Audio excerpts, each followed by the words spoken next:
الله علیه وسلم د شپږویشتمې برخې منوالو ته السلام علیکم ورحمت الله وبرکاتو وړاندې کوم. کوم چې د حبشې څخه د کافرانو سفیران راغلل، په هغه کې عمرو بن عاص، عبدالله بن ابي ربيعه او قریش ته وویل، کافرانو ته وویل چې مسلمانان موږ ته په لاس نه راکول، بلکې د حبشې باچا نجاشي نور عزت هم ورکي، مسلمانان ته نور عزت لا ورکي. په دې وخت کې حضرت عمر رضی الله تعالی عنہ او حضرت حمزه رضی الله تعالی عنہ دواړو ایمانونه هم راوړي و.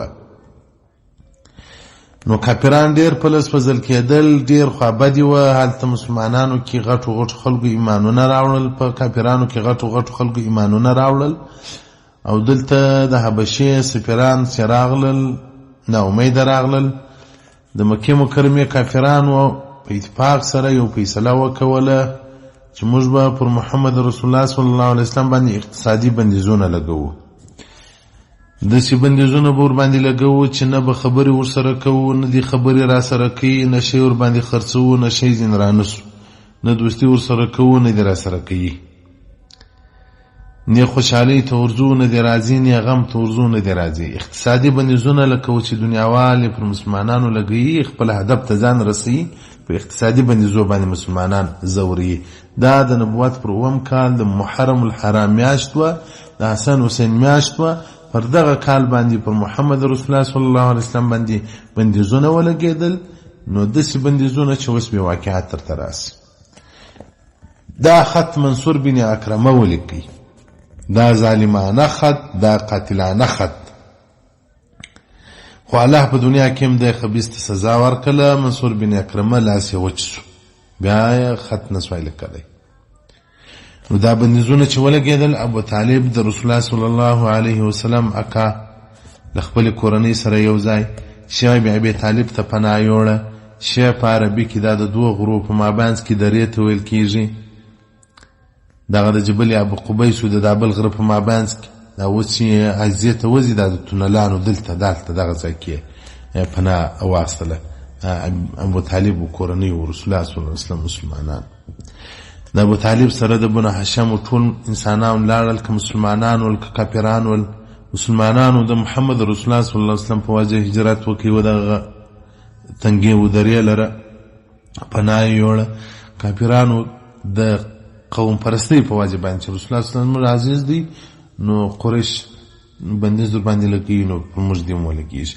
یو ابو لهب کافر الله دې دی نورم په عذابو کې پسې دروند کې دغه د قریش سره پاتې شو. نور ټول قوم د رسول الله صلی الله علیه وسلم دا تنګې و دا درې ته ولاړل، پناه یې یوړله.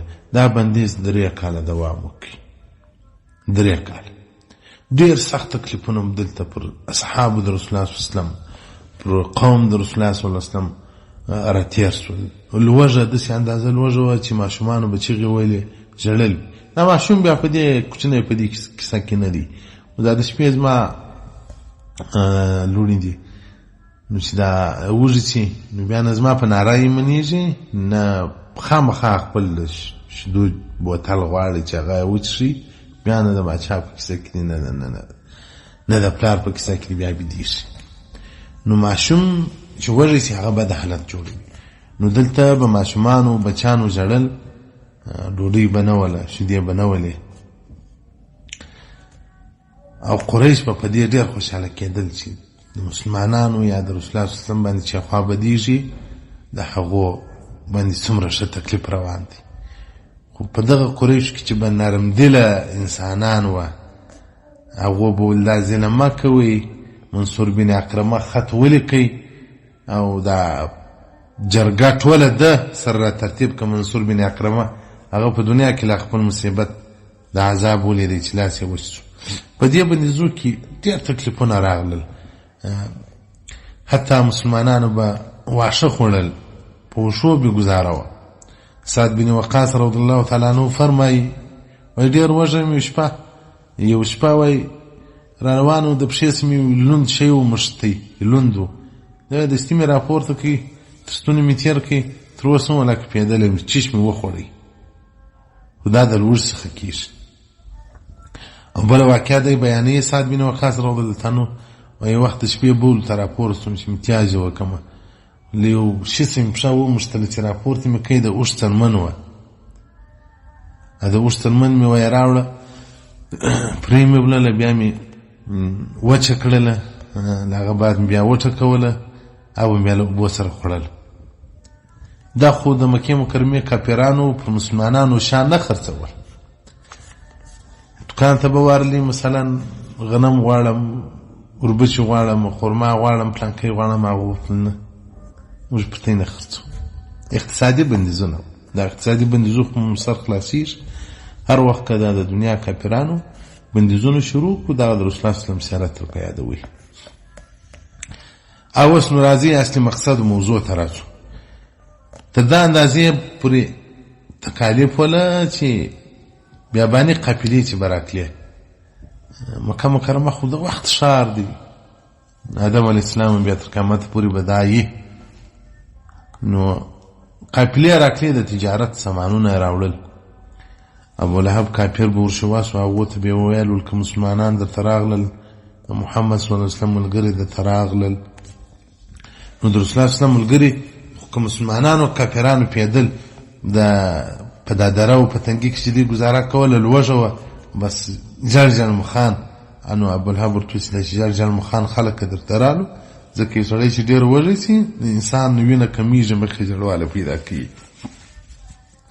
نو ابولهب ورته ویل اضعافا مضاعفه، دوه چنده یې ګران ورباندې خرڅوي، هېڅ مشکل نه لري، دا خلک مجبوره دي در سره رانیسي بیا، او ته هېڅوک تکلیف در رسولی هم نسي. ابولهب ورته زه دلته ګرځم، بېغم باش تجارانو بېغمه سي، بس شان ګران ورباندې خرڅوي. موږ خو تړون کړی دی چې موږ شانه ورباندې خرڅوو، تاسو بیا ګران ورباندې خرڅوي. انو صحابه کرام چې برال مسلمانان چې یو اوزه او یو سیرلی بیا راوستی، خرڅاوه بیا خرما بیا رانیول، بیا وربش رانیول، یا بیا غنم رانیول، یا بیا بچیانو ته دواوې رانولې. دلته چې ما قافلې تجارانو ظالمانو قیمتونه ورته لوړ کړ، قیمت د شان بیا ورته لوړ کړ، دوی به بیرته مجبوره سول خالي لاس په بازار ووتل. لکه دا اوس دا اسلامي هیوادونه کافران چې پرې ملک بندیز ولګي، یا اسلامي هیوادونه هم به راپشي ورسره واخلي. ښه ده چې یو ورځ د قیامت شته، بیا به د الله جل جلاله حضور ته که ابولهب کافر چې ورغلی دی، د خپل اعمالو سزا یې کتلې ده، دغسې به دغه د دنیا ټرمپ و غرم په دغه کافرانه ده اوس چې پر موږ باندې امریکایانو، برطانویانو، روسانو، چینایانو، دا هندوان مسلط دي. الله جل جلاله دې د دې ریښې وروچ کړي، الله دې د دوزخ تجربه وخورسي. نو داسې ظلمونه کېدل پر صحابه کرامو باندې. خو دلته په قریشو کې په دې کافرانو کې چې بعضې خلک وه د رسول الله صلی الله علیه وسلم په انډیوالانو کې، یا د رسول الله صلی الله علیه وسلم په قوم کې، یا د رسول الله صلی الله علیه وسلم په صحابه کرامو کې قریبان درلود. نو دا خو زور غواړي. اوس مثلا خدیجه الکبرى رضی الله تعالی عنها ده، هغه هم په د رسول الله صلی الله علیه وسلم بیبي ده، هم په دغه حالاتو کې بنده ده. حاکم بن حزام چې د دې وراره کېږي او دا یې اما کېږي، نو حاکم بن حزام به یو څه شی ور استاو پټ خپلې امت په لار کې. ابو جهل خبیث ولیدی، ورته ویل آیا تاسو بني هاشم ته وړه وراستوئ، غنم وراستوئ؟ هیڅ وخت به زه تا دغه نه پرېږدم، زه تا د خپل قوم د خلکو په مخ کې رسوا کوم. چې حاکم بن حزام خپلې امت ته ډوډۍ وراستول.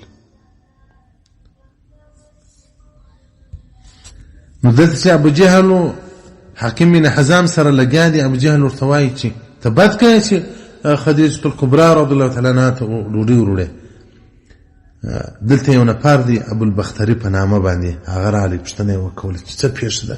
ابو جهل ورته وویل چې موږ بندیز لګولی دی، د یو خپلې عمه ته غنم وراستی. ابوالبختري ورته وویل چې ته دا ولې مجبوره کوې، ولې یې تنګوې، ولې په تکلیف یې، عمه یې د زړه یې پر سوځي. ابو جهل په غوسه سو، درد ورلی. دغه ابوالبختري ته ډېر بد وویل، بدې خبرې وکولې. ابوالبختري وایي د اوښ یو هډوکی پروت راواخېد، ابو جهل یې په دا سر باندې وواهه، ابو جهل سر زخمی شو. ابو جهل دغه وهلو څخه ډیر تکلیفونه ورسېدل او حمزه رضی الله عنه په دغه وخت کې په شاب د بن ابي طالب کې ولاړو، یعنی په هغه دره کې ولاړو. دغه پیښه په خپل سترګو لیدله چې د ابو جهل او د ابو البختري سره جنگ دي.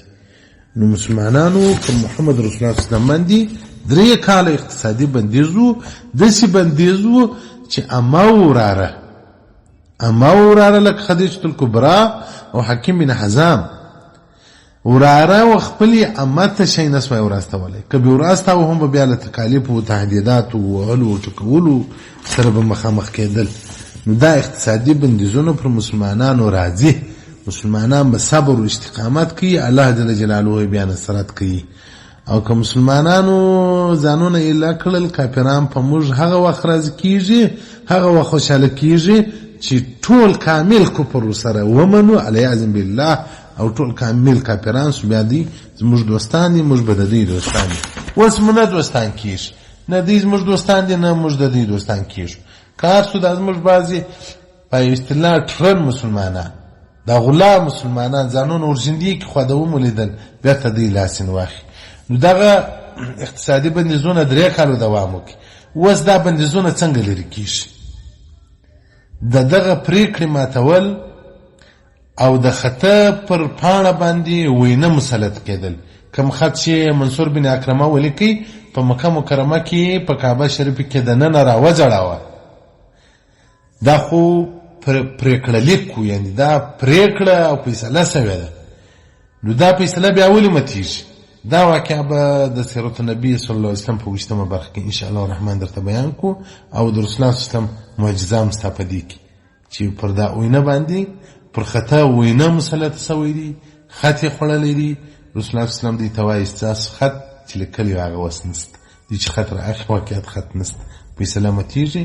دلته بیا چې نور څه پیښیږي هغه به ان شاء الله الرحمن په نورو بیانو کې د درس سره شریکو. الله جل جلاله دې مشتاق اهل محبت وګرځي، الله دې محبت محمد رسول الله صلی الله علیه وسلم بارک را نصیب کړي. اصحابه جلد دوم سپا نه جلد دریم سپا 515 او دغه رنګ طبقات ابن سعد جلد اول سپا یو سنه دی ارشا او دغه رنګ سیرت ابن هشام او دغه رنګ زاد سیرت المصطفى صلی الله علیه وسلم سبحان یو سننی بیا تدواسا یو فری جلد اول. والسلام علیکم ورحمت الله وبرکاته.